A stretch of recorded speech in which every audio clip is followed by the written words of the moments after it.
देश की FMCG industry कई दशकों से Hindustan Unilever, Nestle India, ITC, Tata consumer products जैसी बड़ी कंपनियों के कब्जे में रही। इनकी मजबूत सप्लाई चेन, एडवर्टाइजिंग पोटेंशियल और ब्रांड पावर के सामने छोटे ब्रांडों की ज्यादा पकड़ नहीं बन पाती थी। लेकिन अब तस्वीर जो है धीरे धीरे बदल रही है।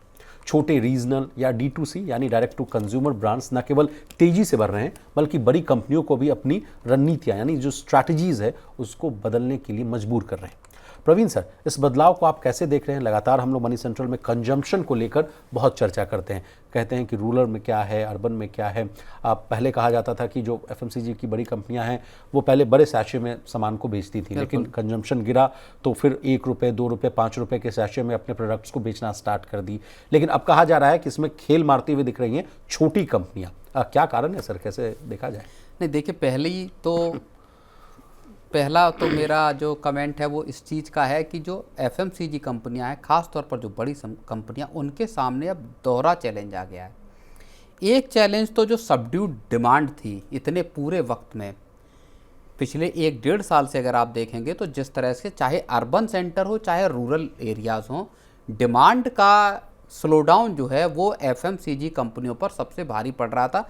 और एफएमसीजी कंपनियों को चूँकि कम डिमांड मिल रही थी, उसी की वजह से हम ये समझ पा रहे थे कि इकोनॉमी में भी थोड़ी सी मुश्किल है। और वो हमको तब दिखाई दिया जब पिछले साल सितंबर क्वार्टर में 5.3% की हमारी ग्रोथ रह गई जी। पहली बात तो ये एक चीज़ थी।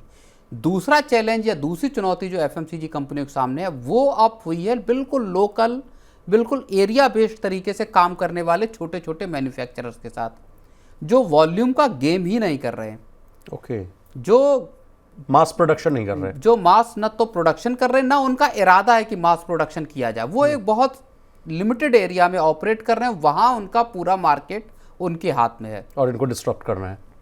और इसका सीधा असर इन जो बड़ी, चाहे HUL हो, चाहे नेस्ले हो या इस तरह की कंपनियां हो, उन पर पड़ रहा है। अब इसमें रीजन क्या है इसके, इस जो ये दूसरा चैलेंज पैदा हुआ है, इसमें वजहें क्या हैं? एक तो देखिए बड़ी वजह जो माना जा रहा है वो है कंज्यूमर्स की बदलती हुई बिहेवियरल चेंज। हाँ, कंज्यूमर्स का जो पैटर्न है खरीदारी का वो चेंज हुआ है। लोग अब अपने आसपास के, या मान लीजिए उत्तर प्रदेश के, तो कोई उत्तर प्रदेश का कोई लोकल ब्रांड है, वो कोई चीज़ बना रहा है तो उसमें उस इलाके का टेस्ट है, उस इलाके का पुट है जी, तो उसको खरीदना चाह रहे हैं जी। तो एक वो बिहेवियर का चेंज हुआ है। दूसरा, ये एकदम हाईली लोकलाइज्ड है, जैसा मैंने इनको बताया, एक स्पेसिफिक एरिया पर फोकस है। 3 या 4 जिले के लिए मान लीजिए जिले हैं, वहां पे केवल आप ऑपरेट कर रहे हैं। वहां पे जो चीज खाई जाती है, जो चीज बिकती है, आप उस चीज को बना रहे हैं।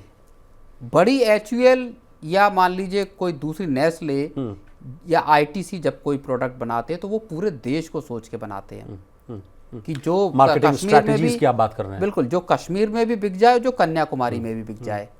अब कश्मीर में मान लीजिए किसी प्रोडक्ट को खाने का प्रेफरेंस है, लेकिन कन्याकुमारी में उसको खाने की इसका बड़ा अच्छा एक उदाहरण है सर कि कहा जा रहा है कि दक्षिण भारत में खास मसाले वाले नाश्ते की जरूरत पड़ती है, और पूर्वोत्तर में कहा जा रहा है कि वहाँ हल्के स्वाद चाहिए होते हैं, वो वैसे स्नैक्स जो हल्के फुल्के हैं वहाँ है। उत्तर भारत में कहा जा रहा है कि यहाँ जरा तीखा खाते हैं लोग। तो अब इस पूरे मामले को बड़ी कंपनियां जो है कैटर नहीं कर पाती है, लेकिन छोटी कंपनियां जो हैं इसी लूप होल का इस्तेमाल करके अपने बिजनेस को बढ़ा रही हैं। नहीं बिल्कुल, अब आप देखिए, मान लीजिए किसी एक पर्टिकुलर आप एरिया में हैं, वहाँ का जो फूड है, वहाँ का किसी खास किस्म का फूड है, वो अगर आप ढूंढेंगे तो कोई HUL या नेस्ले बना ही नहीं रही है, क्योंकि उसकी डिमांड बहुत छोटे एरिया की है और वो बल्क का बिजनेस ही नहीं है। ये इनका काम पूरा मास प्रोडक्शन का है, बल्क का पूरा वॉल्यूम का पूरा धंधा है जी। यहाँ पे आके ये कंपनियां अब मात खा रही हैं, और इनके सामने चैलेंज इस बात का भी है कि आखिर आप कितने एरियाज में उनके हिसाब के प्रोडक्ट लॉन्च करेंगे। जी जी। अब प्रवीण सर, अलग एक फैक्टर और भी है, कहा जा रहा है कि डिजिटल और क्विक कॉमर्स में इनका खेल बिगाड़ रही है। कह रही कि छोटी कंपनियां अपनी बहुत जल्दी अच्छी रीच बना लेते हैं इनका क्विक कॉमर्स कंपनियों के जरिए, क्योंकि मैं भी और आप भी, हर कोई यूज़ करता है सर। आप देखते होंगे बड़े ब्रांड्स के साथ आता भी है, एक तो आता है कि जिस आप प्लेटफॉर्म का इस्तेमाल कर रहे हैं उसकी ब्रांड की भी रहती है कई चीज़ें, और कुछ रहती है कि जो जैसा कि घरेलू बना हुआ हो या जिसको कोई नहीं जानता हो, और उसकी कीमत जो है 1/3 होती है सर, या आधे प्राइसेस में होती है, या उस पर ज़्यादा आपको ऑफर्स मिलता है। तो लोगों को लगता है कि क्यों ना एक बार इसको ट्राई कर लिया जाए, इससे आम निवेशकों को क्या है, आम जो कंज्यूमर्स उनका पैसा भी बच जाता है, उनको महंगाई की मार से भी बचत मिलती है और उनको एक टेस्ट करने पे अच्छा अवसर मिल जाता है। तो ये भी एक बड़ा फैक्टर है सर क्विक कॉमर्स, और जिस तरह से डिजिटल इंफ्रास्ट्रक्चर का जो बूम हुआ है वो भी एक बड़ा फैक्टर है क्विक कॉमर्स कंपनियों का। बिल्कुल आप सही बात कह रहे हो। ये सारी चीज़ें एक बड़ा रोल इस पूरे उसमें निभा रही हैं। जी।